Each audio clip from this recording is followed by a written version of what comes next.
Hello friends, എല്ലാവർക്കും പുതിയൊരു വീഡിയോയിലോട്ട് സ്വാഗതം. അപ്പം ഇന്ന് നമ്മൾ ഇവിടെ ഡിസ്കസ് ചെയ്യാൻ പോകുന്നത് OBGയിലെ തന്നെ ഇമ്പോർട്ടൻ്റ് ആയിട്ടുള്ള ഒരു ടോപ്പിക്കാണ് ഹൈപ്പറമിസിസ് ഗ്രാവിഡാരം. കേട്ടിട്ടുണ്ടാവും, നമ്മൾ ഫോർത്ത് ഇയറിൽ OBG പഠിച്ച സമയത്ത് ഇത് നമ്മൾ പഠിച്ചിട്ടുള്ള കാര്യമാണ് അല്ലേ, ഹൈപ്പറമിസിസ് ഗ്രാവിഡാരം എന്ന് പറയുന്നത്. അപ്പോൾ ഇതിനകത്ത് എന്താണ് ഹൈപ്പറമിസിസ് ഗ്രാവിഡാരം, എന്താണ് അതിൻ്റെ കറക്റ്റ് കോസസ്, എന്താണ് അതുമായിട്ട് റിലേറ്റഡ് ആയിട്ട് 3 തിയറീസ് പറയുന്നുണ്ട്. അപ്പം എന്തൊക്കെയാണ് നമുക്ക് ഇതിൽ നിന്നും എക്സ്പെക്ട് ചെയ്യാവുന്ന ക്വസ്റ്റ്യൻസ് എന്നുള്ളത് നമുക്ക് നോക്കാം. ഓക്കെ, അപ്പം നമുക്കറിയാം ഹൈപ്പറെമിസിസ് ഗ്രാവിഡാരം എന്ന് പറഞ്ഞാൽ എന്താണ്, അല്ലെങ്കിൽ വോമിറ്റിംഗ് ഇൻ പ്രഗ്നൻസി എന്ന് പറഞ്ഞാൽ അത് പ്രഗ്നൻസി ടൈമിൽ ഉണ്ടാകുന്ന വോമിറ്റിംഗ് ആണല്ലേ. The vomiting is related to the pregnant state and depending upon the severity it is classified as രണ്ടായിട്ട് തിരിച്ചിട്ടുണ്ട്. അതായത് പ്രഗ്നൻസി ടൈമിൽ ഉണ്ടാകുന്ന വോമിറ്റിങ്ങിനെ തന്നെ നമുക്ക് രണ്ടായിട്ട് തിരിക്കാം. അതായത് മൈൽഡർ ടൈപ്പ് എന്നും പറയാം, അല്ലെങ്കിൽ ഓർ സിവിയർ ടൈപ്പ് എന്ന് പറയാം. അതായത് മൈൽഡർ ടൈപ്പാണ് എന്തെന്ന് പറയുന്നത് സിമ്പിൾ വോമിറ്റിംഗ് ഓഫ് പ്രഗ്നൻസി, അല്ലെങ്കിൽ സിവിയർ ടൈപ്പിന് എന്ത് പറയാം, അതാണ് ഹൈപ്പറെമിസിസ് ഗ്രാവിഡാരം എന്ന് പറയുന്നത്. അപ്പോൾ ആദ്യത്തെ ടൈപ്പ് തന്നെ നോക്കാം, സിമ്പിൾ വോമിറ്റിംഗ് അല്ലേ. ഈ സിമ്പിൾ വോമിറ്റിംഗിന്റെ മറ്റ് സിനോണിംസ് ആണ് മോർണിംഗ് സിക്നസ് എന്ന് പറയാം, MSS ഗ്രാവിഡാരം, അങ്ങനെയൊക്കെ ചെറിയ പേരുകളും കൂടെ ഇതിനുണ്ട്. ഓക്കെ, അപ്പോൾ ഓർത്തിരിക്കുക, the patient complains of nausea and occasional sickness on rising the morning. Okay, അപ്പോൾ രാവിലെ തന്നെ ഉണ്ടാവുന്ന ആ ഒരു വോമിറ്റിംഗ് സിംറ്റംസ് ഒക്കെയാണ് നമ്മൾ സിമ്പിൾ വോമിറ്റിംഗ് അല്ലെങ്കിൽ മോർണിംഗ് സിക്നസ് എന്നൊക്കെ പറയുന്നത്. അതിൽ slight vomiting is so common in early pregnancy, അതായത് അബൌട്ട് 50% ഓഫ് പ്രഗ്നൻസിയിലും എന്താണ് ഈ ഒരു സിമ്പിൾ വോമിറ്റിംഗ് എന്ന് പറയുന്നത് കോമൺ ആയിരിക്കും അല്ലേ. That it is considered as the symptom of pregnancy. Okay, ഓർത്തിരിക്കുക. സിമ്പിൾ വോമിറ്റിംഗ് നമുക്കറിയാം, ആ പേര് കേട്ടാൽ തന്നെ നമുക്കറിയാം നോർമലി ഒരു 50% ആൾക്കാരിലും പ്രഗ്നൻസിയിൽ ഉണ്ടാവുന്നതാണ് ഈ മോർണിംഗ് സിക്നസ് എന്ന് പറയുന്നത്. അതിനെയാണ് നമ്മൾ സിമ്പിൾ വോമിറ്റിംഗ് എന്ന് പറയുന്നത്. ഇനി അത് വേഴ്സൺ ചെയ്യുന്ന കണ്ടീഷനെയാണ് നമ്മൾ ഹൈപ്പറെമിസിസ് ഗ്രാവിഡാരം എന്ന് പറയുന്നത്. അല്ല, ഇവിടെ നമ്മൾ ഡെഫിനിഷൻ ആയിട്ട് നോക്കുമ്പം it is a severe type of vomiting of pregnancy which has got deleterious effect on the health of the mother and or incapacitates her in her day to day activities അല്ലേ.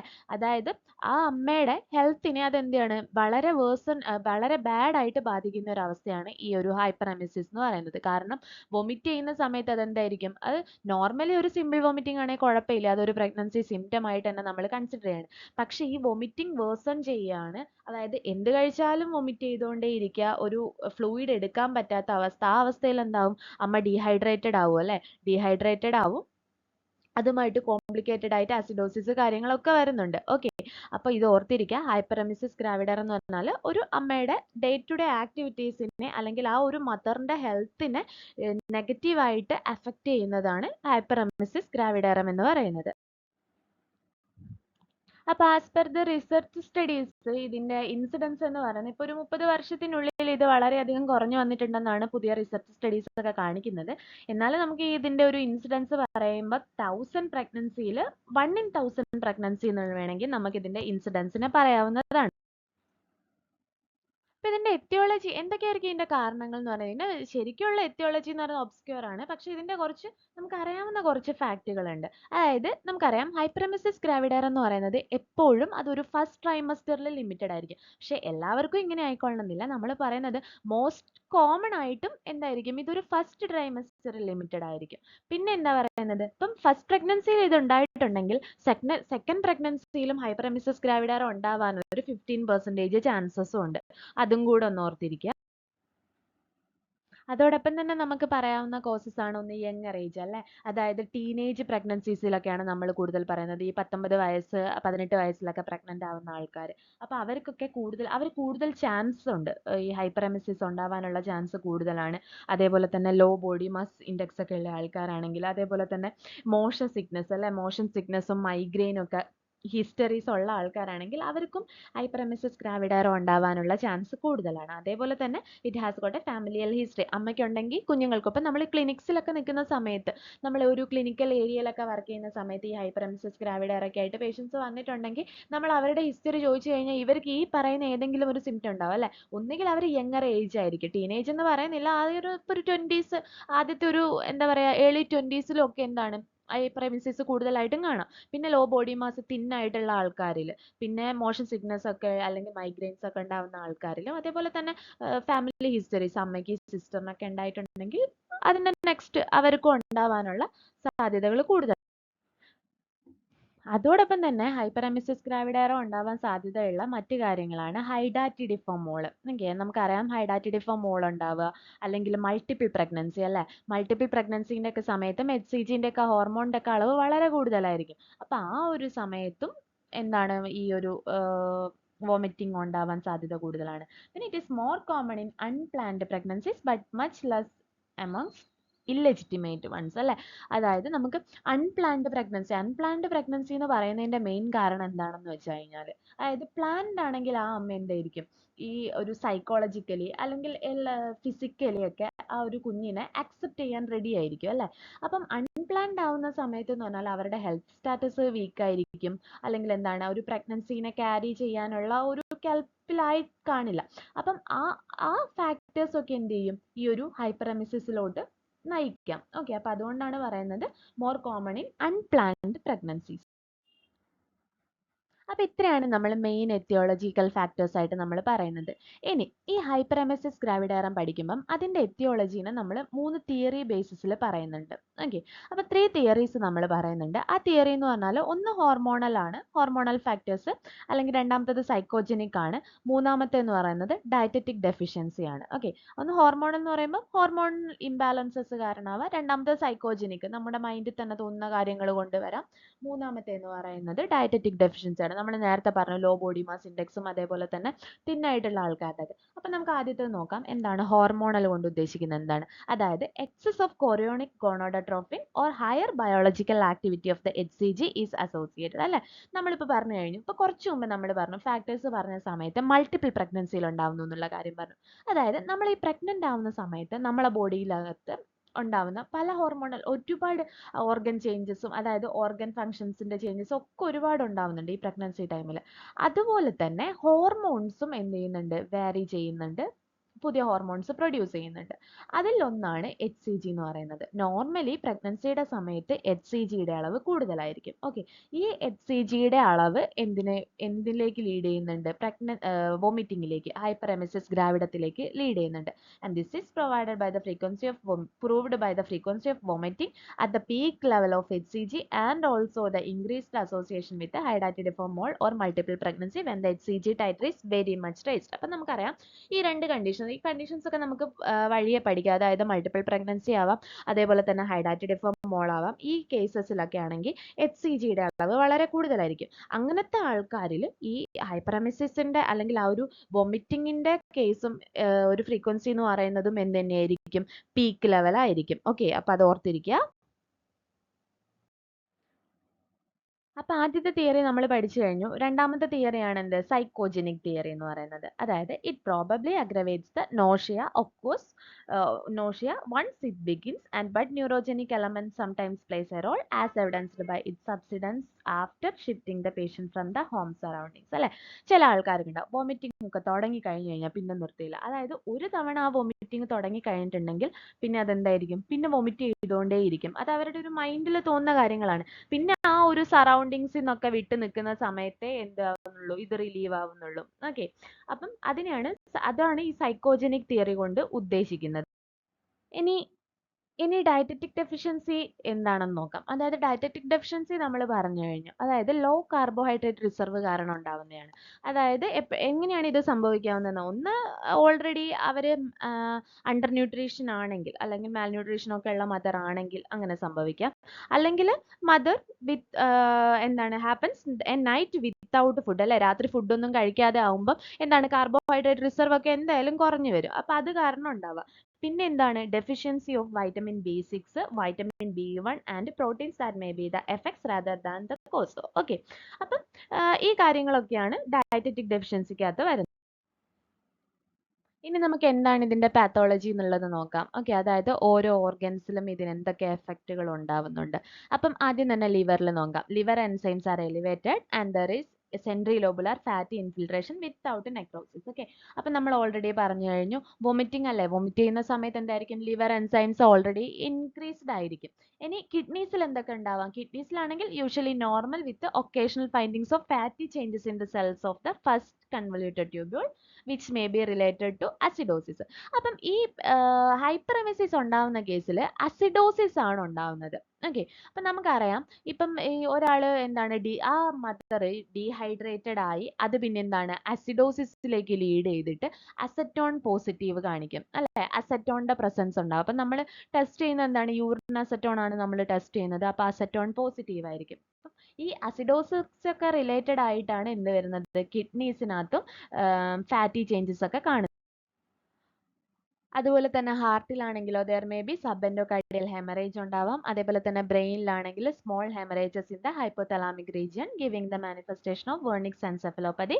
പിന്നെ the lesion may be related to the vitamin B1 deficiency. അപ്പോൾ vitamin deficiency ആണ് ഇവിടെ ഏറ്റവും കൂടുതലായിട്ട് കാണപ്പെടുന്നത്. അപ്പോൾ ആ വൈറ്റമിൻ B1 ഡെഫിഷ്യൻസിന്റെ കാരണമൊക്കെ ആയിട്ട് എന്തുണ്ടാവാം, ലീഷൻസ് ഒക്കെ, ബ്രെയിനിൽ ലീഷൻസ് ഒക്കെ ഉണ്ടാവാം. അതോടൊപ്പം തന്നെ ഇമ്പോർട്ടൻ്റ് ആയിട്ട് ഉണ്ടാവുന്നതാണ് metabolic, biochemical and circulatory changes ഒക്കെ ഉണ്ടാവുന്നത് അല്ലേ.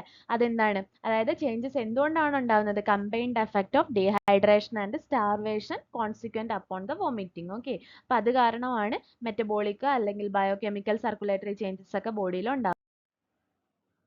അപ്പോൾ എന്താണ് മെയിൻ ആയിട്ട് ഉണ്ടാവുന്ന മെറ്റബോളിക് ചേഞ്ച് എന്നുള്ളത് നോക്കാം. ഓക്കെ, അപ്പോൾ മെറ്റബോളിക് ചേഞ്ച് എന്ന് പറയുമ്പോൾ നമുക്കറിയാം, നമ്മൾ ഓൾറെഡി പറഞ്ഞു കഴിഞ്ഞു, കാർബോഹൈഡ്രേറ്റ് റിസർവ് എന്ന് പറയുന്നത് വളരെ കുറവായിരിക്കും. അപ്പം ഇന്നഡിക്കേറ്റ് ഇൻടേക്ക് ഓഫ് ഫുഡ്സ് അതെന്ത് ചെയ്യും, അത് കാരണം ഗ്ലൈക്കജൻ്റെ ഡിപ്ലേഷൻ ഉണ്ടാവുന്നുണ്ട്, ബോഡിക്കകത്ത് ഗ്ലൈക്കോജൻ ഡിപ്ലേഷൻസ് ഉണ്ടാവുന്നു. അപ്പോൾ അതെന്ത് ചെയ്യുന്നു വെച്ചാൽ ഫാറ്റ് റിസർവിനെയൊക്കെ ബ്രോക്കൺ ഡൗൺ ചെയ്യും. അപ്പോൾ അവിടെ ഒരു ഗ്ലൈക്കോജൻ ഡിപ്ലേഷൻ വരുന്ന സമയത്ത് ഫാറ്റിനെയാണ് അതെന്ത് ചെയ്യുന്നത്, ബ്രോക്കൺ ഡൗൺ ചെയ്യുന്നത്. അങ്ങനെ ലോ കാർബോഹൈഡ്രേറ്റ് കാരണം അവിടെ എന്ത് വരും, ഒരു ഇൻകംപ്ലീറ്റ് ഓക്സിഡേഷൻ ആണ് അവിടെ നടക്കുന്നത്. ഫാറ്റിന്റെ ഇൻകംപ്ലീറ്റ് ഓക്സിഡേഷൻ നടക്കുന്നതിന്റെ ഫലമായിട്ട് എന്ത് ചെയ്യുന്നുണ്ട്, കീറ്റോൺ ബോഡീസ് ബ്ലഡിൽ അക്യുമുലേറ്റ് ചെയ്യുന്നുണ്ട്, ബ്ലഡിലും അതേപോലെ തന്നെ അപ്പം ഈ ബ്ലഡിൽ അക്യുമുലേറ്റ് ചെയ്യുന്ന കീറ്റോൺ ബോഡീസ് എന്ത് ചെയ്യും, ഈ കിഡ്നി വഴി അത് എക്സ്ക്രീറ്റ് ചെയ്തിട്ട് അത് നമ്മളെ യൂറിൻ വഴി പുറത്ത് വരികയാണ് ചെയ്യുന്നത് അല്ലേ. അപ്പോൾ യൂറിൻ വഴി പുറത്ത് വരുന്ന സമയത്ത് എന്താണ്, നമ്മളെ യൂറിൻ അസറ്റോൺ പോസിറ്റീവ് ആയിരിക്കും. അതേപോലെ തന്നെ എന്താണ് നമ്മുടെ ശ്വാസത്തിനകത്തും ഒക്കെ നമുക്ക് എന്ത് വരും, ഒരു കീറ്റോൺ ബോഡി, ഒരു അസറ്റോൺ സ്മെല്ല് വരും. ഓക്കെ, അപ്പോൾ അത് ഇവിടെ വളരെ ഇമ്പോർട്ടൻ്റ് ആണ്. അപ്പോൾ ഈ ബയോകെമിക്കൽ ചേഞ്ചസ് എന്തൊക്കെയാണ് വരുന്നത്, അതായത് പേഷ്യൻ്റ് നമ്മളിപ്പോൾ പറഞ്ഞു കഴിഞ്ഞു അല്ലേ, അസിഡോസിസ് ഉണ്ടാവുന്നുള്ള കാര്യമാണ്. അതായത് സ്റ്റാർവേഷൻ കാരണമാണ് അസിഡോസിസും അതേപോലെ തന്നെ ആൽക്കലോസിസും ഒക്കെ ഉണ്ടാവുന്നത്. അത് ഹൈഡ്രോക്ലോറിക് ആസിഡ് ആൻഡ് ഹൈപ്പോകാലിമിയയുടെ ഒക്കെ ലോസ് കാരണമാണ് അത് ഉണ്ടാവുന്നത്. അതുപോലെ തന്നെ എന്താണ്, വെള്ളവും ലോസ് ആവുന്നുണ്ട്, വാട്ടർ ലോസ് ആവുന്നുണ്ട്, സോൾട്ട് ലോസ് ആവുന്നുണ്ട്. ഇതൊക്കെ വോമിറ്റിംഗ് കൂടെ പോകുന്ന കാര്യങ്ങളാണ്. അപ്പം ഈ സോൾട്ടും വാട്ടറും ഒക്കെ ലോസ് ആവുന്ന സമയത്ത് നമ്മുടെ പ്ലാസ്മ സോഡിയം ലെവൽ കുറയുന്നുണ്ട്. അതേപോലെ തന്നെ പ്ലാസ്മ പൊട്ടാസ്യം ക്ലോറൈഡ്സും ഒക്കെ റെഡ്യൂസ് ചെയ്യുന്നത്. അതായത് നമുക്കറിയാം, ഇപ്പോൾ ഒരു പേഷ്യൻ്റ് ഹൈപ്പറെമിസിസ് ഗ്രാവിഡേറ അല്ലെങ്കിൽ സിവിയർ വോമിറ്റിംഗ് ആയിട്ട് നമ്മുടെ ഹോസ്പിറ്റൽസിൽ വരുവാണെന്നുണ്ടെങ്കിൽ നമ്മൾ അവർക്ക് ആദ്യം വിടുന്ന ടെസ്റ്റ് എന്തായിരിക്കും, യൂറിൻ അസറ്റോൺ ടെസ്റ്റ് ആയിരിക്കും. യൂറിൻ അസറ്റോൺ ടെസ്റ്റ് വിടും. അതോടൊപ്പം തന്നെ നമ്മൾ എന്ത് ചെയ്യും, അവരുടെ സിറം ഇലക്ട്രോലൈറ്റ്സും കൂടെ നോക്കുന്നുണ്ട്. അപ്പം നമ്മളിവിടെ പറഞ്ഞു കഴിഞ്ഞാൽ അവർക്ക് ഡീഹൈഡ്രേഷൻ ഉണ്ടാകുന്ന സമയത്ത് പ്ലാസ്മ സോഡിയം പൊട്ടാസ്യം ക്ലോറൈഡ്സും ഒക്കെ നന്നായിട്ട് കുറയുന്നുണ്ട്. ഓക്കെ, അതായത് ഇവിടെ പറയുന്നത് the urinary chloride that may B well below the normal 5 gram per liter or maybe even absent. അതുപോലെ തന്നെ hepatic dysfunction result in ketosis with the rise in the blood urea and uric acid also. അതോടൊപ്പം തന്നെ circulatory changes എന്തൊക്കെയാണെന്നുള്ളത് നോക്കാം. അതിൽ എന്തൊക്കെ വരും, haemo concentration leading to നമ്മുടെ haemoglobin പെർസെൻറ്റേജിൽ increase വരാം. അതേപോലെ തന്നെ RBC കൗണ്ടിൽ, ഹെമറ്റോക്രിറ്റ് വാല്യൂസിലൊക്കെ കൂടുതൽ വരാം. അപ്പം അതുപോലെ തന്നെ white cell count with increased eosinophils അല്ലെ, വൈറ്റ് സെൽസ് കൗണ്ട്സും അതേപോലെ തന്നെ ഈസ്നോഫിൽസിന്റെ ഒക്കെ കൗണ്ട് കൂടുതലായിരിക്കും. അതോടൊപ്പം തന്നെ there is concomitant reduction of the extra cellular fluid. അപ്പോൾ ഇത്രയും നമ്മൾ ഇതിന്റെ ടൈപ്സ് കാര്യങ്ങൾ അല്ലെങ്കിൽ അതിന്റെ എഫക്ട്സ് ഒക്കെ നമ്മൾ പഠിച്ചു കഴിഞ്ഞു അല്ലേ. ഇനി ഇതിന്റെ ക്ലിനിക്കൽ കോഴ്സ് നോക്കാം. ക്ലിനിക്കൽ കോഴ്സ് എന്ന് പറയുമ്പം അതിന്റെ ഈ പ്രോഗ്നോസ്റ്റിക് പോയിന്റ് ഓഫ് വ്യൂവിൽ നമ്മൾ അതിനെ രണ്ടായിട്ട് തിരിച്ചിട്ടുണ്ട്. ഏർലി എന്നും ലേറ്റ് എന്നുമായിട്ട് നമ്മൾ രണ്ടായിട്ട് ക്ലാസിഫൈ ചെയ്തിട്ടുണ്ട്. അപ്പോൾ ഈ ക്ലിനിക്കൽ കോഴ്സ് ഏർലി എന്ന് പറയുന്നതുകൊണ്ട് ഉദ്ദേശിക്കുന്നത് എന്താണ്, അതായത് vomiting occurs throughout the day but the normal day to day activities are curtailed. കുറച്ച് പ്രശ്നമാണല്ലേ, and there is no evidence of dehydration or starvation. അതായത് അവർ വൊമിറ്റ് ചെയ്യുന്നുണ്ട്, അത് അവരുടെ ഡേ ടു ഡേ ആക്ടിവിറ്റീസിനെയും അഫക്റ്റ് ചെയ്യുന്നുണ്ട്. പക്ഷേ എന്തില്ല, അവിടെ ഡീഹൈഡ്രേഷനോ സ്റ്റാർവേഷനോ കാര്യങ്ങളോ ഒന്നുമില്ല. അവർക്ക് എന്താണ്, ഈ ഡീഹൈഡ്രേഷൻ ഉണ്ടാവാത്തതിന്റെ കാരണം എന്താണ്, അവർ വൊമിറ്റ് ചെയ്യുന്നുണ്ടെങ്കിലും അവർക്ക് എന്താണ്, ഫ്ലൂയിഡ് ഇൻടേക്കും കൂടെ ഉണ്ടാവും അല്ലെ. ഇത് ഔട്ട്പുട്ട് മാത്രം കൂടുതൽ, ഇൻടേക്ക് ഇല്ലാതെ ഇരിക്കുമ്പോഴല്ലേ നമുക്ക് സ്റ്റാർവേഷനും ഡീഹൈഡ്രേഷനും കാര്യങ്ങളൊക്കെ ഉണ്ടാവുന്നത്. പക്ഷെ ഇവിടെ ആ ഒരു പ്രശ്നമില്ല. അതിനെയാണ് ഇവിടെ ഏളി എന്ന് പറയുന്നത്.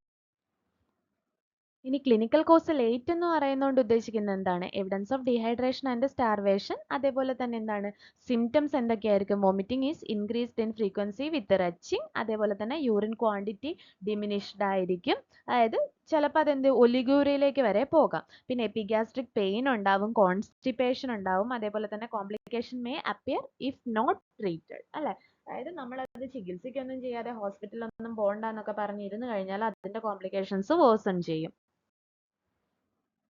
അപ്പൊ ഇത്രയാണ്. ഇനി നമുക്ക് ഹൈപ്പറെമെസിസ് ഗ്രാവിഡാരത്തിന്റെ സൈൻസ് എന്തൊക്കെയാണെന്നുള്ളത് നോക്കാം. അപ്പൊ സൈൻസ് എന്ന് പറയുമ്പം എന്തൊക്കെ ഉണ്ടാവും, ഫീച്ചേഴ്സ് ഓഫ് ഡീഹൈഡ്രേഷൻ അല്ലെങ്കിൽ കീറ്റോ ആസിഡോസിസ് ഉണ്ടാവും. അപ്പൊ എന്തൊക്കെയാണ് ആ സൈൻസ് എന്ന് നോക്കാം. അപ്പം ടങ് എന്ന് പറയുന്നത് എന്തായിരിക്കും, ഡ്രൈ കോട്ടഡ് ആയിരിക്കും. നമുക്കറിയാം ഡീഹൈഡ്രേറ്റഡ് ആണെങ്കിൽ എന്തായിരിക്കും, എപ്പോഴും ടങ്ങും മ്യൂക്കസ് മെംബ്രെയിനും ഒക്കെ ഡ്രൈ കോട്ടഡ് ആയിരിക്കും. അതേപോലെ തന്നെ കണ്ണുകൾ സങ്കൺ ഐസ് ആയിരിക്കും. അസറ്റോൺ സ്മെൽ, നമ്മൾ നേരത്തെ പറഞ്ഞു ആസിഡോസിസ് കീറ്റോൺ ബോഡീസ് എന്ത് ചെയ്യുന്നുണ്ട്, നമ്മുടെ ബ്ലഡിലേക്ക് അക്യുമുലേറ്റ് ചെയ്തിട്ട് അത് യൂറിൻ വഴി എക്സ്ക്രീറ്റ് ചെയ്ത് പോകുന്നുണ്ട് അല്ലേ.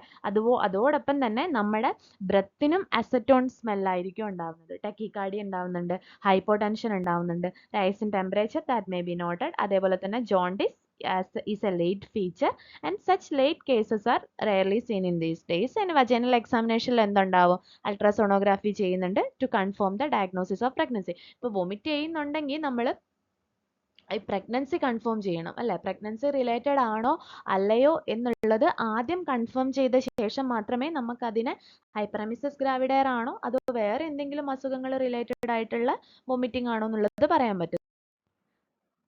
ഇനി എന്തൊക്കെയാണ് ഇതിന്റെ ഇൻവെസ്റ്റിഗേഷൻസ് ഉള്ളത് നോക്കാം. നമ്മൾ ആദ്യം പറഞ്ഞു കഴിഞ്ഞു യൂറിൻ അനാലിസിസ് ചെയ്യുന്നുണ്ട് അല്ലേ. അതായത് യൂറിന്റെ ക്വാണ്ടിറ്റി ഇപ്പൊ ഇതുവരെ പറഞ്ഞ കാര്യങ്ങളൊക്കെ തന്നെ ഒന്ന് ഓർത്ത് നോക്കിയാൽ മതി. അതായത് യൂറിന്റെ ക്വാണ്ടിറ്റി നമ്മൾ നോക്കുന്നുണ്ട് അല്ലേ. അതായത് യൂറിന്റെ ക്വാണ്ടിറ്റി എന്ന് പറയുന്നത് വളരെ ഡിമിനിഷ്ഡ് ആയിരിക്കും എന്ന് പറഞ്ഞാൽ അത് ഒലിഗൂറിയയിലോട്ട് വരെ പോകാന്നുള്ള കാര്യം നമ്മൾ പറഞ്ഞു. അതായത് ക്വാണ്ടിറ്റി സ്മോൾ ആയിരിക്കും. പിന്നെ കളർ ഡാർക്ക് ആയിരിക്കും അല്ലെ, കോൺസെൻട്രേറ്റഡ് ആയിരിക്കും. അതേപോലെ തന്നെ സ്പെസിഫിക് ഗ്രാവിറ്റി ഹൈ ആയിരിക്കും വിത്ത് ആസിഡ് റിയാക്ഷൻ ആയിരിക്കും. പിന്നെ എന്താണ്, അസറ്റോണിന്റെ പ്രസൻസ് ഉണ്ടാവും. അതുപോലെ തന്നെ പ്രോട്ടീനും അതേപോലെ റയർലി ബൈൽ പിഗ്മെന്റ്സും ഒക്കെ കാണാം. Diminished or even absence of chloride അല്ലെ. ഇതൊക്കെ യൂറിനകത്ത് നമുക്ക് കാണാവുന്നതാണ്. അതോടൊപ്പം തന്നെ ബയോകെമിക്കൽ ആൻഡ് സർക്കുലേറ്ററി ചേഞ്ചസ് ഒക്കെ കണ്ടുപിടിക്കാൻ വേണ്ടിയിട്ട് നമ്മൾ എന്ത് ചെയ്യാണ്, routine and periodic estimation of serum electrolyte. നമ്മൾ നേരത്തെ പറഞ്ഞു കഴിഞ്ഞു, യൂറിൻ വിടുന്നുണ്ട്. യൂറിൻ ടെസ്റ്റ് ചെയ്യുന്നതോടൊപ്പം തന്നെ നമ്മൾ എന്താണ് ചെയ്യുന്നത്, സിറം ഇലക്ട്രോലൈറ്റ് ലെവലും കൂടെ അസസ് ചെയ്യുന്നുണ്ട്. Okay, serum electrolyte level assess ചെയ്യുമ്പോൾ അതിനകത്ത് സോഡിയം പൊട്ടാസ്യം ക്ലോറൈഡ്സിന്റെ ഒക്കെ വാല്യൂസ് ആണ് നമ്മൾ നോക്കുന്നത് അല്ലേ. അതായത് ഫ്ലൂയിഡ് ലോസ് അല്ലേ ഉണ്ടാവുന്നത്. അപ്പം എന്താണ്, ഫ്ലൂയിഡ് ഷിഫ്റ്റിങ്ങും കാര്യങ്ങളൊക്കെ നടക്കുന്നുണ്ട്. അപ്പം എന്താണ്, നമ്മൾ ഇലക്ട്രോലൈറ്റ്സ് നോക്കുന്നുണ്ട്. അതേപോലെ തന്നെ അതെന്താണ്, ഹെമറ്റോക്രിറ്റ് വാല്യൂസും കൂടെ അസസ് ചെയ്യുന്നത് ബെറ്റർ ആണ്. അതോടൊപ്പം തന്നെ നമ്മൾ ചെയ്യേണ്ട ടെസ്റ്റുകളാണ് അല്ലെ, കൂടെ ചെയ്യാവുന്ന ടെസ്റ്റുകളാണ് സിറം TSH, T3 T4 കൂടെ അസസ് ചെയ്യാവുന്നതാണ്. അതായത് എന്താണ്, thyroid dysfunction, clinical or sub clinical thyroid dysfunctions ഒക്കെ ഉള്ള ആളാണെങ്കിൽ നമ്മൾ അവർക്ക് T3 T4 TSH ഒക്കെ ചെയ്യുന്നത് നല്ലതാണ്. അതേപോലെ തന്നെ ഒഫ്താൽമോസ്കോപ്പിക് എക്സാമിനേഷൻ ചെയ്യുന്നുണ്ട്. എന്തിനു വേണ്ടിയിട്ടാണ്, അതായത് സീരിയസ്ലി ഇല്ലായിട്ടുള്ള പേഷ്യൻസിനാണ് നമ്മൾ ഒഫ്താൽമോസ്കോപ്പിക് എക്സാമിനേഷൻ ഒക്കെ ചെയ്യുന്നത്. അതായത് റെറ്റിനൽ ഹെമറേജ് അതേപോലെ തന്നെ ഡിറ്റാച്ച്മെന്റ് ഒക്കെ ഉണ്ടാവാനുള്ള സാധ്യതകളുണ്ട്. അപ്പം അത് അസസ് ചെയ്യാൻ വേണ്ടിയിട്ടാണ് നമ്മൾ ഒഫ്താൽമോസ്കോപ്പിക് എക്സാമിനേഷൻസ് ചെയ്യുന്നത്. അതേപോലെ തന്നെ നേരത്തെ നമ്മൾ പറഞ്ഞു സിറം ഇലക്ട്രോലൈറ്റ്സ് നമ്മൾ അസസ് ചെയ്യുന്നുണ്ട്. അപ്പോൾ പൊട്ടാസ്യം ലെവലൊക്കെ വെരി ലോ ആണെന്നുണ്ടെങ്കിൽ അങ്ങനത്തെ പേഷ്യൻസിന് നമ്മൾ എന്ത് ചെയ്യണം, ECG കൂടെ മോണിറ്റർ ചെയ്യണം. അതിന്റെ കൂടെ തന്നെ നമ്മൾ നേരത്തെ പറഞ്ഞ കാര്യം, പ്രഗ്നൻസി ആദ്യം നമ്മൾ കൺഫേം ചെയ്യണം. അതിനുശേഷം എന്ത് ചെയ്യണം, അസോസിയേറ്റഡ് കോസസ് എന്തെങ്കിലും ഉണ്ടോ എന്നുള്ള കാര്യങ്ങളൊക്കെ നമ്മൾ അസോസിയേറ്റഡ് കോസസ് എക്സ്ക്ലൂഡ് ചെയ്യണം. അതിന് വേണ്ടിയിട്ടാണ് നമ്മൾ ഇത് പ്രഗ്നൻസി ആണോ എന്നുള്ളത് ആദ്യം കൺഫേം ചെയ്യുന്നത്. എന്നിട്ട് അൾട്രാസോണോഗ്രാഫി, അതിന് വേണ്ടിയിട്ടാണ് നമ്മൾ എന്ത് ചെയ്യുന്നത്, അൾട്രാസോണോഗ്രാഫിയും അതേപോലെ തന്നെ യൂറിൻ പ്രഗ്നൻസി ടെസ്റ്റും കാര്യങ്ങളൊക്കെ ചെയ്യുന്നത്. ഇനി എന്തൊക്കെയാണ് കോംപ്ലിക്കേഷൻസ് ഉള്ളത് നോക്കാം. അതായത് മെറ്റേണൽ കോംപ്ലിക്കേഷൻ ആണ് നമ്മൾ പറഞ്ഞു വരുന്നത്. ആദ്യം തന്നെ മെറ്റേണൽ കോംപ്ലിക്കേഷൻ എന്ന് പറയുമ്പോൾ the majority of the clinical manifestations are due to the effects of dehydration and starvation with resultant ketoacidosis. നമ്മൾ പറഞ്ഞു കഴിഞ്ഞു അല്ലേ, അമ്മേന്റെ ഹെൽത്തിനെയും അമ്മയുടെ ഡേ ടു ഡേ ആക്ടിവിറ്റീസിനെയൊക്കെയാണ് ഇത് ബാധിക്കുന്നത്. അതൊരു വലിയ കോംപ്ലിക്കേഷൻ ആണ് അല്ലേ. അതായത് ഡീഹൈഡ്രേഷന്റെ സ്റ്റാർവേഷൻ റിലേറ്റഡ് ആയിട്ടുള്ള കോംപ്ലിക്കേഷൻസ് ഒക്കെ മദറിനുണ്ടാവും.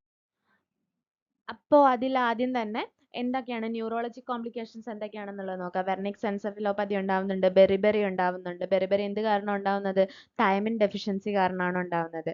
പിന്നെ പോണ്ടൈൻ മൈലിനോലൈസിസ് ഉണ്ടാവുന്നുണ്ട്, പെരിഫറൽ ന്യൂറൈറ്റിസ്, കോസാക്കോഫ് സൈക്കോസിസ്. ഇതൊക്കെ ന്യൂറോളജിക് കോംപ്ലിക്കേഷൻസ് ആണ്.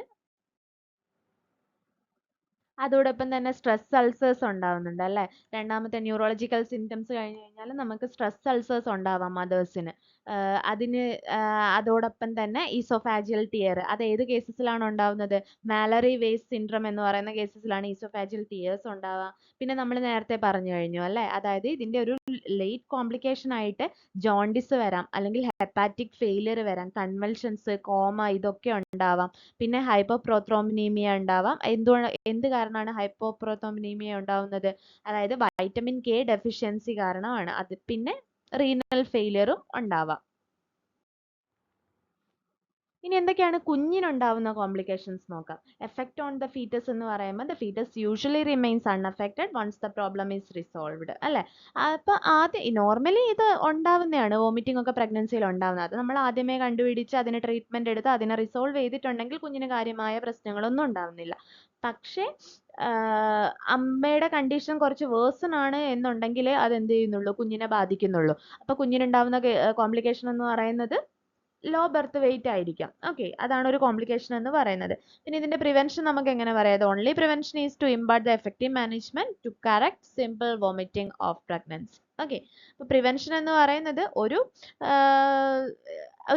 ഒരു വോമിറ്റിംഗ് ഉണ്ടാകുമ്പോഴേക്കും എങ്ങനെ, അല്ലെങ്കിൽ ഒരു തവണ ഈ ഒരു സിംറ്റം തുടങ്ങുമ്പോഴേക്ക് തന്നെ അമ്മ എന്ത് ചെയ്യുക, ഒന്ന് നമ്മൾ ഫ്ലൂയിഡ് കാര്യങ്ങൾ, വോമിറ്റിംഗ് എന്തായാലും ഉണ്ടാവും, അതിനെ നമുക്ക് തടയാനൊന്നും പറ്റത്തില്ല. അപ്പോൾ ആ ഒരു സിറ്റുവേഷനോട് നമ്മൾ അഡാപ്റ്റ് ചെയ്യുക, മാക്സിമം ഫ്ലൂയിഡ് ഇൻടേക്ക് ഉണ്ടാവുക. പിന്നെ അത് നമുക്ക് അത്രയും വോമിറ്റിംഗ് തീരെ കൺട്രോൾ ചെയ്യാൻ പറ്റുന്നില്ല, അല്ലെങ്കിൽ ഫ്ലൂയിഡ് തീരെ എടുക്കാൻ പറ്റുന്നില്ല എന്നുള്ള അവസ്ഥകളിലാണെങ്കിൽ അപ്പം തന്നെ ഒരു മെഡിക്കൽ ഹെൽപ്പ് തേടുക. എന്നിട്ട് നമ്മൾ എന്ത് ചെയ്യാണ്, ഇൻട്രാവീനസ് ഫ്ലൂയിഡ് അഡ്മിനിസ്ട്രേഷൻ ആണ് ഇതിന്റെ മെയിൻ മാനേജ്മെന്റ് എന്ന് പറയുന്നത്. അപ്പോൾ ഇത്രയും കാര്യങ്ങൾ നമ്മൾ പറഞ്ഞു കഴിഞ്ഞു. എങ്ങനെയാണ് ഹൈപ്പറെമിസിസ് ഗ്രാവിഡയർ ഉണ്ടാവുന്നത്, എന്താണ് അതിന്റെ ബേസിക് തിയറീസ്, കാര്യങ്ങൾ എന്തൊക്കെയാണ്, സയൻസ് എന്തൊക്കെയാണ്, കോംപ്ലിക്കേഷൻസ് എന്തൊക്കെയാണ് ഒക്കെ പറഞ്ഞു കഴിഞ്ഞു. ഇനി നമുക്ക് ഇതിനെ എങ്ങനെ മാനേജ് ചെയ്യാം? സിമ്പിൾ ആണല്ലേ.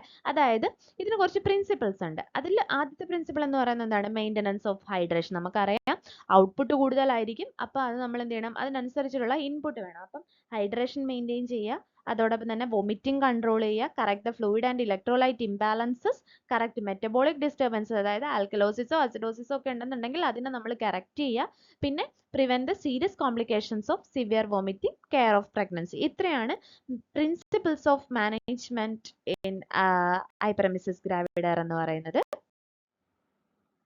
ഇപ്പം ഞാൻ നേരത്തെ പറഞ്ഞതുപോലെ തന്നെ ഹോസ്പിറ്റലൈസേഷൻ ആണ് ഏറ്റവും ഇമ്പോർട്ടൻ്റ് ആയിട്ടുള്ള കാര്യം എന്ന് പറയുന്നത്. Whenever a patient is diagnosed as a case of hyperemesis gravidarum she is admitted അല്ലേ. വോമിറ്റിംഗ് നിൽക്കുന്നില്ല, അത് പ്രൊജക്റ്റൈൽ വോമിറ്റിംഗ് ആണ്, ഹൈപ്പറെമിസിസ് ആണെന്നൊക്കെ തോന്നി കഴിഞ്ഞിട്ടുണ്ടെങ്കിൽ പെട്ടെന്ന് ഹോസ്പിറ്റലൈസ്ഡ് ആവുക. Surprisingly with the same diet and drugs at the home the patient is improves rapidly and the relatives may be too sympathetic or too indifferent. Okay, അതും കൂടെ ഒന്ന് ജസ്റ്റ്. പിന്നെ ഫ്ലൂയിഡ് അഡ്മിനിസ്ട്രേഷൻ്റെ കാര്യം. ഇപ്പോൾ ഈ പേഷ്യൻ്റ് ഓറൽ ഫ്ലൂയിഡ് ടോളറേറ്റ് ചെയ്യുന്നില്ല എന്ന് ഓർക്കുക. അതായത് പേഷ്യൻ്റ് ഒരു സിപ്പ് വെള്ളം എടുക്കുമ്പോഴേക്കും വൊമിറ്റ് ചെയ്യുകയാണ്. അങ്ങനത്തെ അതാണ് ഈ ഹൈപ്പറെമിസിസ് ഗ്രാവിഡയറിൽ ഉണ്ടാകുന്ന ഒരു സിംറ്റം എന്ന് പറയുന്നത്. അതായത് ഒരു സിപ്പ് വെള്ളം എടുക്കുമ്പോഴേക്കും തന്നെ അത് വൊമിറ്റ് ചെയ്യുന്ന ഒരാൾക്ക് ആ ഫ്ലൂയിഡ് ടോളറേറ്റ് ചെയ്യാൻ പറ്റില്ല. പിന്നെയും ഇവർ വെള്ളം എടുത്തുകൊണ്ടിരിക്കുമ്പം അവർക്ക് ആ വോമിറ്റിംഗ് ടെൻഡൻസി കൂടുകയാണ് ചെയ്യുന്നത്. അങ്ങനത്തെ പേഷ്യൻസ് ആവുമ്പം നമ്മൾ എന്ത് ചെയ്യുക, അവരുടെ ഓറൽ ഫ്ലൂയിഡ്സിന്, അല്ലെങ്കിൽ അവരെ നമ്മൾ NPO വെക്കുക, നിൽ പെർ ഓറൽ വെക്കുക, അറ്റ്ലീസ്റ്റ് ഫോർ 24 hours. ആൻഡ് പിന്നെ നമ്മൾ എന്ത് ചെയ്യുക, അല്ലെങ്കിൽ എന്താണ്, ആ വോമിറ്റിംഗ് നിൽക്കുന്നവരെ അറ്റ്ലീസ്റ്റ് ഫോർ 24 hours, അല്ലെങ്കിൽ ആ ഒരു വോമിറ്റിംഗ് സ്റ്റോപ്പ് ചെയ്യുന്നവരെ നമ്മൾ അവരെ NBO വെക്കുക. എന്നിട്ട് ആ പീരീഡിൽ നമ്മൾ എന്ത് ചെയ്യണം, ഫ്ലൂയിഡ് അഡ്മിനിസ്റ്റർ ചെയ്യണം. ഓക്കെ, അപ്പം നോർമലി നമ്മളാണെങ്കിൽ കൊടുക്കുന്ന ക്ലിനിക്സിലൊക്കെ നമ്മൾ സജസ്റ്റ് ചെയ്യുന്ന ഫ്ലൂയിഡ്, അപ്പോൾ ആ പേഷ്യൻ്റ് യൂറിനാസെറ്റോണും കൂടെ പോസിറ്റീവ് ആണെന്നുണ്ടെങ്കിൽ നമ്മൾ സജസ്റ്റ് ചെയ്യുന്നതെന്ന് പറഞ്ഞാൽ 2 പൈൻറ്റ് നോർമൽ സലൈൻസ് കൊടുക്കുന്നുണ്ട്, അതേപോലെ തന്നെ 2 പൈൻറ്റ് റിങ്ങർ ലാക്റ്റേറ്റ് സൊല്യൂഷൻസ് കൊടുക്കുന്നുണ്ട്, അതോടൊപ്പം തന്നെ 1 പൈൻറ്റ് ഡെക്സ്ട്രോ സൊല്യൂഷനും കൂടെ, DNS ഡെക്സ്ട്രോസ് നോർമൽ സലൈനും കൂടിയാണ് നമ്മൾ നോർമലി പ്രിഫർ ചെയ്യുന്നത്.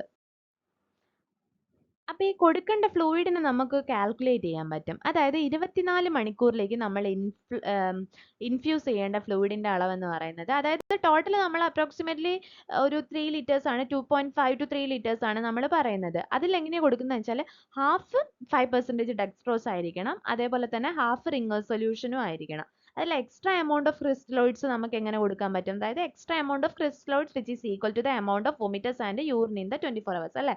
അവരുടെ എമൗണ്ട് ഓഫ് വോമിറ്റേഴ്സും അതേപോലെ തന്നെ യൂറിൻ ഔട്ട്പുട്ടിനെയും അപേക്ഷിച്ചിരിക്കും നമ്മൾ കൊടുക്കേണ്ട ബാക്കി എക്സ്ട്രാ എമൗണ്ട് ഓഫ് ക്രിസ്റ്റലോയിഡ്സ് എന്ന് പറയുന്നത്. ഓക്കെ, അപ്പം അതിൽ കൂടെ തന്നെ നമുക്ക് ഡീഹൈഡ്രേഷൻ, കീറ്റോഅസിഡോസിസും അതേപോലെ തന്നെ വാട്ടർ ആൻഡ് ഇലക്ട്രോലൈറ്റ് ഇംബാലൻസും ഒക്കെ റെക്ടിഫൈ ചെയ്യണം. അതോടൊപ്പം സിറം ഇലക്ട്രോലൈറ്റും ഓരോ 24 hours നമ്മൾ സിറം ഇലക്ട്രോലൈറ്റ് എസ്റ്റിമേറ്റ് ചെയ്യണം. ഓക്കെ, അതായത് ഇതിന്റെ മാനേജ്മെന്റ് അല്ലെങ്കിൽ ഇതിന്റെ ഒരു അബ്നോർമാലിറ്റി ഐഡന്റിഫൈ ചെയ്യാൻ വേണ്ടിയിട്ടാണ്. ഇനി എന്തൊക്കെയാണ് നമുക്ക് കൊടുക്കാൻ പറ്റുന്ന ഡ്രഗ്സ് എന്തൊക്കെയാണെന്നുള്ളത് നോക്കാം. ഓക്കെ, അപ്പോൾ എന്തൊക്കെയാണ്, ഒന്ന് ആദ്യം തന്നെ നമ്മൾ നേരത്തെ പ്രിൻസിപ്പിൾസ് പഠിച്ചപ്പോൾ നമ്മൾ പറഞ്ഞു കഴിഞ്ഞു അല്ലേ, ഫ്ലൂയിഡിനെ മാനേജ് ചെയ്യാന്ന് പറഞ്ഞു, അത് നമ്മൾ പഠിച്ചു അല്ലേ, ഹൈഡ്രേഷൻ മെയിൻറ്റെയിൻ ചെയ്യാന്നുള്ള കാര്യം നമ്മളിപ്പോൾ പഠിച്ചു കഴിഞ്ഞു. പിന്നെ നമ്മൾ എന്ത് പറഞ്ഞു, വൊമിറ്റിങ്ങിനെ കൺട്രോൾ ചെയ്യാന്നുള്ള കാര്യം പറഞ്ഞായിരുന്നു. അപ്പോൾ വൊമിറ്റിങ്ങിനെ നമുക്ക് എങ്ങനെ കൺട്രോൾ ചെയ്യാൻ പറ്റും, ആൻറ്റി എമറ്റിക്സ് കൊടുക്കാം.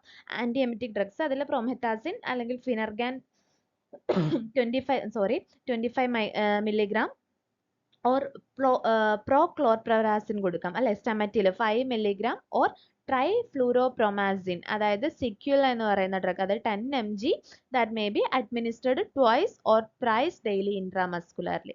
പിന്നെ നമുക്ക് എന്ത് കൊടുക്കാം, എസ്പാസിൻ അല്ലെ, ട്രൈഫ്ലൂവോപെരാസിൻ കൊടുക്കാം, അതായത് 1 milligram ട്വൈസ് ഡെയിലി നമുക്ക് ഇൻട്രാമസ്കുലർലി അഡ്മിനിസ്റ്റർ ചെയ്യാം. പിന്നെ അതോടൊപ്പം തന്നെ നമ്മൾ നേരത്തെ പറഞ്ഞു കഴിഞ്ഞു വൈറ്റമിൻ ഡെഫിഷ്യൻസി ഉണ്ടാവുന്നു എന്നുള്ള കാര്യം പറഞ്ഞു കഴിഞ്ഞാൽ അതിൽ നമുക്ക് എന്ത് കൊടുക്കാം, വൈറ്റമിൻ B6 അല്ലെങ്കിൽ doxylamine are also safe and effective ആണ്. പിന്നെ അതോടൊപ്പം തയമിൻ കൊടുക്കാറുണ്ട് കേട്ടോ, അതും കൂടെ ഓർത്തിരിക്കുക. പിന്നെ metoclopramide which stimulate the gastric and intestinal motility without stimulating the secretions. Okay, അപ്പോൾ ഇതൊക്കെയാണ് നമുക്ക് യൂസ്ഫുൾ ആയിട്ട് കൊടുക്കാവുന്ന ഡ്രഗ്സ്. ഇപ്പൊ സിവിയർ കേസസ് ഒക്കെയാണ്, അതായത് സിവിയർ വോമിറ്റിംഗ് ആണെന്നൊക്കെ ഉണ്ടെങ്കിൽ നമുക്ക് അവർക്ക് ഹൈഡ്രോകോർട്ടിസോൺസും കൊടുക്കാറുണ്ട്. അതായത് hydrocortisone 100 milligram IV in the drip is given in case with hypotension or in intractable vomiting. Okay, അപ്പം ഹൈപ്പോടെൻഷൻ ഒക്കെ ഉള്ള കേസസിലാണെങ്കിൽ നമ്മൾ അവർക്ക് ഹൈഡ്രോകോർട്ടിസോണും കൂടെ കൊടുക്കുന്നുണ്ട്. പിന്നെ പ്രെഡ്നിസോളോൺസും ഓൾസോ നമ്മൾ കൊടുക്കുന്ന മെഡിസിൻസ് ആണ്. പിന്നെ ന്യൂട്രീഷൻ സപ്ലിമെന്റ് ആയിട്ട് നമ്മൾ ഓൾറെഡി പറഞ്ഞു കഴിഞ്ഞാൽ B1 ഡെഫിഷ്യൻസി 100 mg തൈമിൻ നമ്മൾ കൊടുക്കുന്നുണ്ട്. പിന്നെ B6 വൈറ്റമിൻ സി കൊടുക്കുന്നുണ്ട്, വൈറ്റമിൻ B12ഉം എല്ലാം നമ്മൾ ഈ വൈറ്റമിൻ സപ്ലിമെന്റേഷൻ കൊടുക്കുന്നത് നല്ലതാണ്. ഇനി എന്തൊക്കെയാണ് നഴ്സിംഗ് മാനേജ്മെന്റ് അല്ലെങ്കിൽ നഴ്സിംഗ് കെയർ നമുക്ക് അവർക്ക് കൊടുക്കാൻ പറ്റുന്ന കെയറുകൾ എന്തൊക്കെയാണ്, അതായത് നമുക്കറിയാം അല്ലെ, ഏതൊരു കണ്ടീഷൻ നമ്മൾ പഠിക്കുമ്പോഴും എഴുതുമ്പോഴും അതിനകത്ത് നഴ്സിംഗ് മാനേജ്മെന്റിനുള്ള ഇമ്പോർട്ടൻസ് എത്രത്തോളം ഉണ്ടെന്നുള്ളത് നമുക്കറിയാം. അപ്പം ആദ്യം തന്നെ നമ്മൾ പറയുന്നത് എന്താണ്, ആ പേഷ്യന്റിനെ ഹാൻഡിൽ ചെയ്യുന്നത് അല്ലെ, അവരുടെ അടുത്ത് ഒരു സിമ്പത്തറ്റിക് വേയിലായിരിക്കണം നമ്മൾ അവരെ ഹാൻഡിൽ ചെയ്യുന്നത്, സൈക്കോളജിക്കൽ സപ്പോർട്ട് കൊടുക്കണം. അതേപോലെ തന്നെ നമ്മൾ അവരുടെ എല്ലാ കേസസ് അല്ലെങ്കിൽ ആ പേഷ്യന്റിന്റെ എല്ലാ ഇവന്റ്സും നമ്മൾ റെക്കോർഡ് ചെയ്യണം. ഓക്കെ, അതായത് ആ ഹോസ്പിറ്റലിൽ വന്നതിന് ശേഷമുള്ള എല്ലാ കാര്യങ്ങളും നമ്മൾ റെക്കോർഡ് ചെയ്യണം, പൾസ്, ടെമ്പറേച്ചർ, ബ്ലഡ് പ്രഷർ, പിന്നെ എന്താണ് intake output chart, urine acetone, protein അല്ലെങ്കിൽ അവരുടെ ബ്ലഡ് വാല്യൂസ് കാര്യങ്ങൾ, ECG, സിറം പൊട്ടാസ്യം, അതൊക്കെ അബ്നോർമൽ കേസസ് ആണെങ്കിൽ ആ കേസസിൽ മാത്രം നമ്മൾ ECG നോട്ട് ചെയ്താൽ മതി കേട്ടോ. അപ്പോൾ ഇത്രയും കാര്യങ്ങൾ നമ്മൾ അസസ് ചെയ്യേണ്ടതാണ്. അപ്പം നമ്മുടെ മാനേജ്മെന്റും നഴ്സിംഗ് കെയറും എല്ലാം കഴിഞ്ഞിട്ട് നമുക്ക് എങ്ങനെ ഇവര് ബെറ്റർ ആയോ എന്നുള്ളത് അറിയണ്ടേ, അത് നമുക്ക് എങ്ങനെ മനസ്സിലാക്കാൻ പറ്റും, അതായത് അതിന്റെ സിംറ്റംസ് ആണ്, അതായത് clinical features of improvement are evidenced by subsidence of vomiting, feeling of hunger അല്ലേ, അവർക്ക് എന്താണ് വോമിറ്റിംഗ് ഒക്കെ കുറഞ്ഞു തുടങ്ങും, പേഷ്യൻ്റ് NPO ഒക്കെ ബ്രേക്ക് ചെയ്ത് ഫുഡ് കഴിക്കാൻ തുടങ്ങും. അപ്പം എന്താണ് അവർക്ക് ഫീലിംഗ് ഓഫ് ഹങ്കർ വരും, പിന്നെ കാണാൻ തന്നെ കുറച്ചൊരു ബെറ്റർ ലുക്ക് ഒക്കെ ആയിട്ട് തോന്നും. പിന്നെ നോർമലൈസേഷൻ ഓഫ് ബ്ലഡ് ബയോകെമിസ്ട്രി, അതായത് ഇലക്ട്രോലൈറ്റ്സ് ഒക്കെ എന്തായിരിക്കും നോർമലായിട്ട് വരും. ഡിസപ്പിയറൻസ് ഓഫ് അസറ്റോൺ, അതായത് നമുക്ക് അവരുടെ ഒരു ബ്രത്തിലും അതേപോലെ തന്നെ യൂറിനകത്തും അസറ്റോണിൻ്റെ പ്രസൻസ് ഉണ്ടാവില്ല. പിന്നെ നോർമൽ പൾസും ബ്ലഡ് പ്രഷറും ഒക്കെ നോർമലായിട്ട് വരും. അതേപോലെ തന്നെ യൂറിൻ ഔട്ട്പുട്ടും ഒക്കെ ഏകദേശം നോർമലായിട്ട് വരും. ഇതൊക്കെയാണ് ഒരാൾ ഇംപ്രൂവ്മെന്റിന്റെ സിംറ്റംസ് എന്ന് പറയുന്നത്.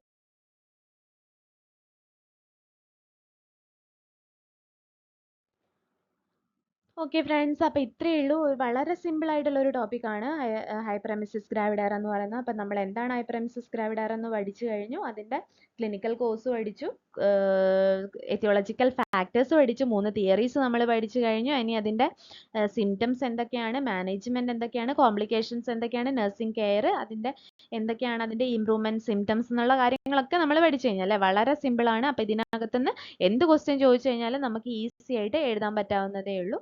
അപ്പം മറ്റൊരു ക്ലാസ് ആയിട്ട് കാണുന്നവരേക്കും എല്ലാവർക്കും ബൈ ആൻഡ് താങ്ക് യു.